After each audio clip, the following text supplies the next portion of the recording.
The purpose of a carry is to deal damage. Now, I've always wondered, how do I fulfill that purpose at all times in a match? No matter if it's in the early game, in the mid game, or the late game, what's a combination of stats that always gives me the most damage and also fulfills my main purpose? Especially, what is that transition point between power and attack speed and a reliable amount of crit? I always thought that it was maybe 24%, 28%, 32%, somewhere around there. But boy, I've been wrong.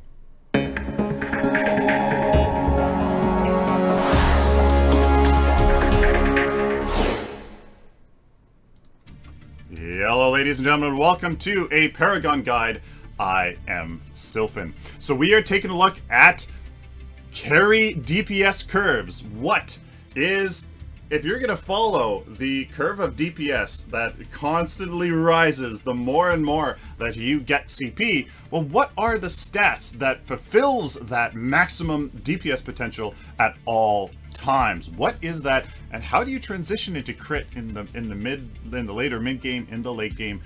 What is it? So let me explain this really super quick, as hopefully that will help you understand this. So this is Grim, and there is a chart that says something. There's a little legend here. You can maybe look at that yourself. Pause it right here. Take a look. You can probably understand it just from that, but I will explain.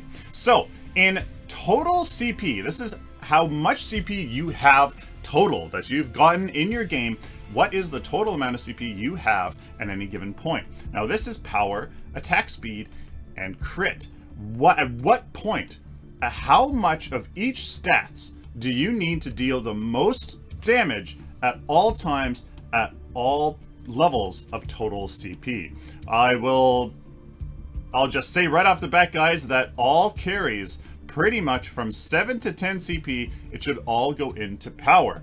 Then it starts going into attack speed. You might be like, why not crit? It's simply not reliable enough. You don't have that crit bonus yet, simply because you pretty much, I mean, you can, at least the minimum you can have it is a 9 CP here, is just not reliable enough yet to deal consistent DPS. So we have to go into power and attack speed first, as I'm pretty sure you know that. Now you can just come down here, you can follow it down. We're getting more power, attack speed, more power and attack speed, more power and attack speed, and at some point, crit, some combination of crit will actually make more DPS than power and attack speed. So what I did was I looked at those numbers, had to try to figure out what hero level you are about at that, take a look at some few games, you know, try to figure all that out. And it looks like for carries, it's incredibly consistent. It's looking like the 37 CP mark is that transition point with Twin Blast. He's a very different carry, and Yin, a very strong carry, are slightly different, with Grim as well being slightly different. So at some point with all these carries, transitioning into crit is better than just power and attack speed. That's not a surprise for a lot of us. We know that crit is very powerful, increasing your damage by 2.5%, or to 2.5 times. So that's pretty powerful, but look at how much crit you need. 12 CP into crit, that's 48% crit chance. But more surprisingly, look at how much power and attack speed you need to lose in order to get the CP into crit. Now, you're probably like, well, this adds up to 37, but this doesn't add up to 38. That's because you have to tack on a 5 CP cost for that crit bonus. Yes, it's a 6-point card, but the cost for just that crit bonus is 5. Trust me on that. Just trust me on that. A lot of people asking about it. Trust me, that's how it works. So this adds up to 38 plus the crit bonus, but look at how much CP you have to get rid of power, attack speed in order to go into crit. So when you put it into a graph and make it all nice and pretty, you can see something here. Grim's DPS curve You get a lot of power off the beginning, then some attack speed, you go up, power and attack speed, and then all of a sudden at around that 37 CP mark, boom, you just dump a fully upgraded Spear of the Rift Hunter. That's a perfect, fully upgraded Spear of the Rift Hunter with 3 major wounds. It's perfect. It's so nice. Boom. You get rid of 2 early game Windcarver Blades. You know, 2 6-point cards, get rid of those. Boom, there's your Spear of the Rift Hunter. Perfect. Nice and easy. And then you got to get rid of that attack speed. A lot of power. Look at Murdoch. It's crazy. He gets rid of 10 CP of power. And what is that? 5 CP of attack speed to go into his crit and the crit bonus.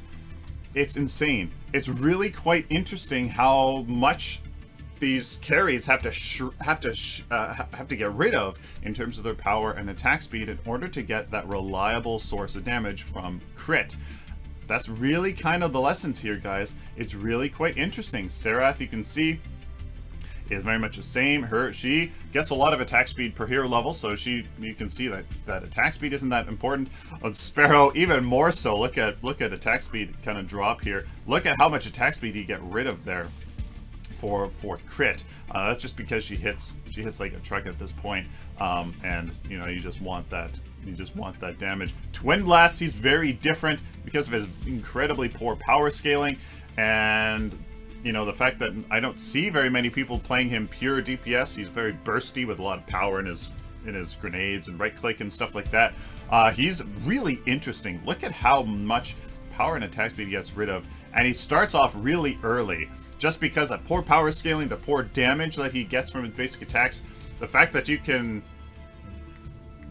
you know, 2.5 times more damage from crit, obviously that's very important for him, so that's why he goes into it much earlier, even at only 9 CP into crit. So he's very interesting. Look how tight that is, how much value he gets from all 3 of them evenly. Wukong is very much the same. Crit is really good on him. It's really good.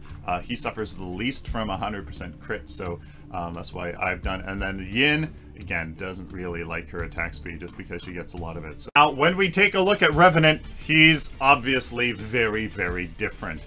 Revenant, the whole thing with his kit is that his abilities kind of more or less affect his basic attacks as well. So the DPS here involves his Scar, his Hellfire rounds, and his basic attack. His Obliterate is left out of this, as yes, it's a huge consideration in the math department. Hey, this is what it says. So power and crit here, he's very, very, very different. He goes all the way up to 48 CP of power and then transitions into the crit bonus with a very small amount of crit. Now, my deck is incredibly different and incredibly effective from what the math says, just because when you're sitting up here with a ton of CP into power and crit, going the rest of the way to 100% crit chance is only a 3.4% DPS decrease. So I would rather take 3.4% DPS decrease for the ability to still do a ton of damage in 4 very reliable shots, finish him off with a Scar into an Obliterate. Basically able to take out anybody you want.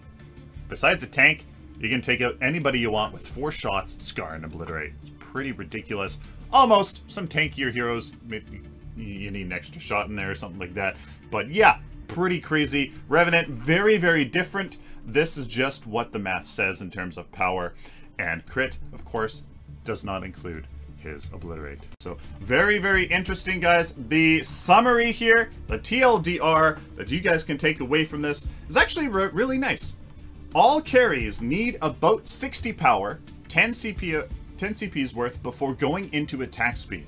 Twin Blast and Wukong are 36 and 42 respectively, 6 and 7. So like Twin Blast and Wukong, you get your ward, and then boom, you can go right into attack speed. For the other carries, you get your ward, and then basically a fully upgraded Windcarver Blade with all power. Pretty much all power. Yeah, you get 1, but at that point you kind of need it. So very nice early game. pretty much very consistent across the board for these carries. The transition into crit, though, requires 144 power, 24 CP's worth, that's a lot, and 66 attack speed, 12 CP's worth across the board on all carries before going into a minimum of 44% crit chance. A lot of them are 48% plus the crit bonus. Grim, Twin Blast, and Yin are slightly different from that, from how much they, like Twin Blast is obviously, he needs less of all that before he goes into crit, because he really needs it. Yin, Grim's very different, and Yin is very different in the opposite way. So it's nice. Slightly different for them. Twin Blast, quite a bit different. At least 90 power, 15 CP, and 38.5 attack speed, or 7 CP, is needed after the transition into crit. So you go from 144 in general down to 90, and 66 attack speed down to 38.5 in general, once you get that 44 to 48% crit with that crit bonus. So you can see you drop a lot of power and attack speed in order to get into crit, just because crit's just so damn good. Twin Blast, again, very much different, and Yin, slightly different. And number 4, while slotting power, attack speed, and crit evenly after transitioning into crit is optimal. As you can see this, it's a nice stepwise motion. They all kind of go up in same as, you know, a crit doesn't kind of do this because it's more valuable. It's actually a stepwise motion. Getting more crit, though, after your transition point will increase the reliability of your damage output. There you guys go. Let me know down in the comments, do you guys think, look at Murdoch, look at how much freaking power he has to lose. 10 power he loses.